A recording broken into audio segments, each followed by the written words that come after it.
যারা মিড বাজেটের কোনো ফোন খুঁজছেন তাদের জন্য আজকের ভিডিওটি, কারণ আজকে আমরা যে ফোন নিয়ে কথা বলবো সেই ফোনটিতে পাবেন 64 মেগাপিক্সেলের মেইন ক্যামেরা, 120 হার্টজের রিফ্রেশ রেট, 6.7 ইঞ্চির অ্যামোলেড টাচ স্ক্রিন আর প্রসেসর হিসাবে মিডিয়াটেক ডাইমেনসিটি 7200। আমাদের কথা শুনে হয়তো আপনি বুঝে গেছেন আমরা কোন ফোন নিয়ে কথা বলবো। জি হ্যাঁ, আমরা কথা বলছি iQOO Z7 Pro নিয়ে। আর আজকের ভিডিওতে আপনাদের সাথে আছি আমি সোহাগ A to Z এর পক্ষ থেকে। প্রথমেই ফোনটির বিল্ড কোয়ালিটি নিয়ে কথা বলা যাক। ফোনটির ব্যাক প্যানেলে গ্লাস এবং বডি হিসাবে প্লাস্টিক পেয়ে যাবেন। যদি ফোনটির লুক নিয়ে কথা বলি তাহলে আমার কাছে অসাধারণ লেগেছে এই বাজেটের মধ্যে। এবার আসা যাক ফোনটির ডিসপ্লে সেকশনের দিকে। ফোনটিতে 6.7 ইঞ্চির অ্যামোলেড টাচ স্ক্রিন পেয়ে যাবেন, যাতে 120 হার্টজের হাই রিফ্রেশ রেট ব্যবহার করা হয়েছে। আর ফোনটিতে কিন্তু HDR10+ সাপোর্ট করে। ফোনটিতে ডিসপ্লে রেজুলেশন হিসাবে 1080 পিক্সেল বাই 2400 পিক্সেল পেয়ে যাবেন, যার পিক্সেল ডেন্সিটি 388 ppi। আবার ফোনটির পিক ব্রাইটনেস হিসাবে 1300 নিটস ব্যবহার করা হয়েছে, যার পারফরমেন্স আমার কাছে ভালো লেগেছে, কারণ ডিরেক্ট সানলাইটে ব্যবহার করার সময় তেমন একটা স্ট্রাগল করতে হয়নি আমার। ডিসপ্লে সেকশন নিয়ে তো কথা বলা হলো, তো এবার আসা যাক ফোনটির ক্যামেরা সেকশনের দিকে। ফোনটিতে 64 মেগাপিক্সেলের মেইন ক্যামেরা পেয়ে যাবেন, আর সেকেন্ডারি ক্যামেরা হিসেবে 2 মেগাপিক্সেলের ডিপ সেন্সর ব্যবহার হয়েছে। আমি কোনোভাবেই মানতে পারছি না যে এই বাজেটের ফোনে কোনো আল্ট্রা ওয়াইড শুটার নেই।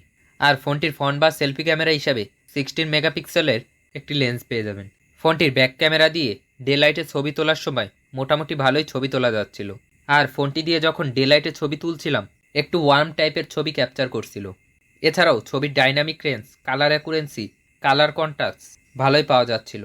আর ফোনটি দিয়ে যখন লো লাইটে ছবি তুলছিলাম তখন একটু স্মুথ হয়ে যাচ্ছিল আর একটু কন্ট্রাস্টি ভাব দিচ্ছিল। ফোনটিতে iOS থাকায় ছবি তোলার সময় একটু নাড়াচাড়া করলেও ছবি ঠিকঠাকই পাওয়া যাচ্ছিল। ফোনটি দিয়ে 4K রেজুলেশনে 30 fps ভিডিও করা যাবে। তো ক্যামেরা সেকশন নিয়ে কথা বলা হলো, এবার আসা যাক ফোনটির পারফরমেন্সের দিকে। ফোনটিতে চিপসেট হিসাবে মিডিয়াটেক ডাইমেনসিটি 7200 এর 4 ন্যানোমিটারের 5G প্রসেসর ব্যবহার হয়েছে, যাকে রান করছে ফন্টাস 13। এবং ফোনটিতে অপারেটিং সিস্টেম হিসাবে পাচ্ছেন অ্যান্ড্রয়েড 13, যা কিন্তু লেটেস্ট অপারেটিং সিস্টেম এখন পর্যন্ত মার্কেটে। আর ফোনটিতে জিপিইউ হিসাবে থাকছে মালি 610। ফোনটির মেমোরি ম্যানেজমেন্টের কথা যদি বলি, ফোনটিতে র্যাম হিসাবে 8GB একটি ভেরিয়েন্ট এবং স্টোরেজ হিসাবে 128GB এবং 256GBর দুটি ভেরিয়েন্ট পেয়ে যাবেন।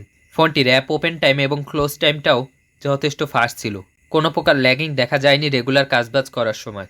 এবার বলা যাক ফোনটির গেমিং পারফরমেন্সের কথা। আমরা মোটামুটি সব হাই গ্রাফিক্সের গেমগুলোই খেলে দেখেছি ফোনটি দিয়ে।